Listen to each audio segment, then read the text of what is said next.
Welcome back to Auto Auction Rehabs, and today what we're doing is replacing the inner fender well on the Super Truck, because this is an auction rehab vehicle. And what they have done, because it was hit on the front end, rather than replacing the inner fender well, they just trimmed it off and called it good. And it rattles, and there's no hardware holding it in. So I went and got another one for 30 bucks at LKQ, because the pull-aparts didn't have one. So we're going to put that in. I'll put you in speed mode here, and it should be fairly easy taking this out because there's nothing holding it in other than the clips that the wires are connected to. So let me put you on time lapse, and we'll pull the old one out and snip the new one in, and it shouldn't take more than a couple minutes.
Well, as you can see, an 8-year-old truck that a couple people have had, and they've modified some stuff and had some other stuff on it, and things got bent and things got missing, and and the little clips that I have these are for a Honda, and I thought they would have fit on this fender, but they do not.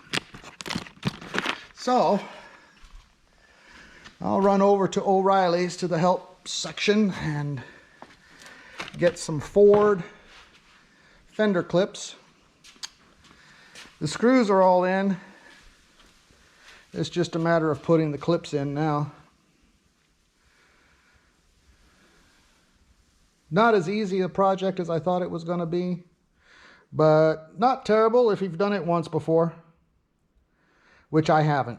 So anyway, that's the long way around a simple job of replacing the inner fender. Hope you guys can take something from it. Like, subscribe, send me a comment. If you know of an easier, better way that I could have done that, let me know. Drop me a comment. Appreciate it, guys. Thank you very much. See you in the next one.